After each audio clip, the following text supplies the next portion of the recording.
created women, or should I say a particular woman, to destroy man. He created a woman called Pandora, and he gave her two things.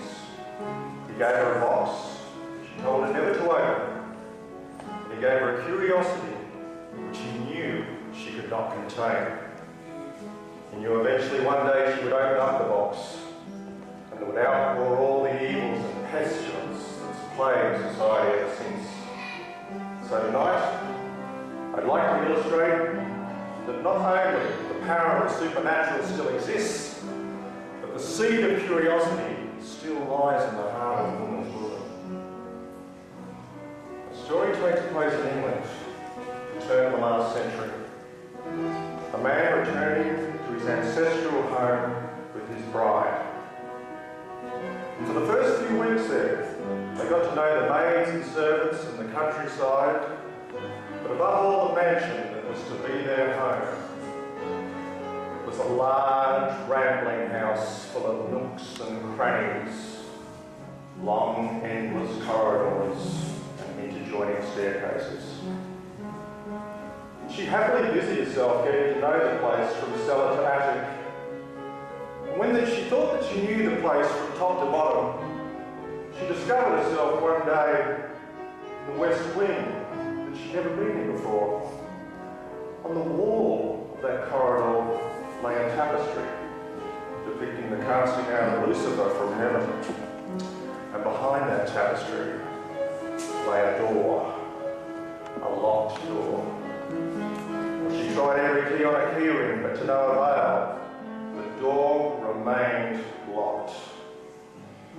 She put her ear to the door and thought that she heard the sound similar to a child sobbing.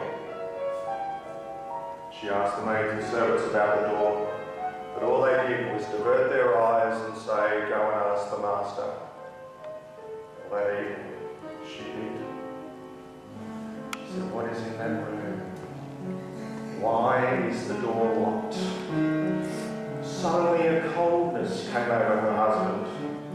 He looked at her with eyes that were both angry and frightened, and he said, "You know, you must never ever enter that room." She said, "Why?" He said, "All I know is in the last 400 years that our family has lived here, nobody has ever entered that room, and nobody ever will. Please do not bring up that subject again. Do not talk to me about the room or the door." And so weeks passed. She couldn't get this door out of her mind. It plagued her. It was like a magnet. Day after day, she'd stand in front of that door and wonder what was inside. Until one day, she was placing some flowers on an old dresser, and she noticed a small recess. She put her hand in, and as she put her hand in, a small wooden lever moved with her exploring fingers. A panel from behind the dresser slid open, revealing a dust-covered key. She knew without a doubt that this was the key that would open the locked door. Well, her chance to be satisfied was once at hand again. So she waited, and then one day, her husband was called away for business, or so it seemed. And that evening, she dismissed all the maids and servants. And when she knew she was completely alone and the house was all still, with a smile of anticipation, she took that key from her pocket.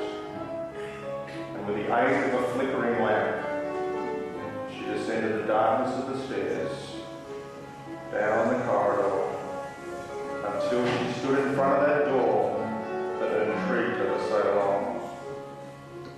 With a beating heart, she put that key into the lock, and with a single hollow click, it opened. The door slowly moved inwards.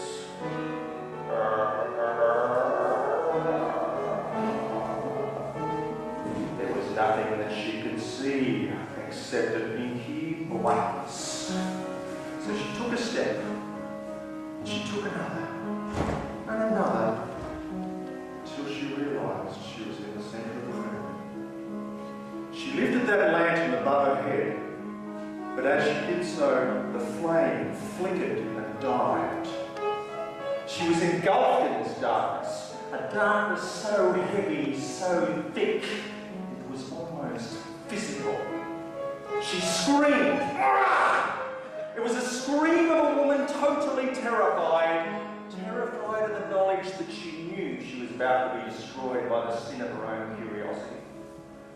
And mingled with her scream was another sound, a sound so primeval, so vulgar, it defied definition. But just then, she looked over her shoulder, only to see the door slowly close with a click, not only cutting off her last fearful sobs, but her last chance of escape. Well, what made her scream? What dark supernatural force lay within that room? I guess if any of you want to find out, stay tuned to the end of the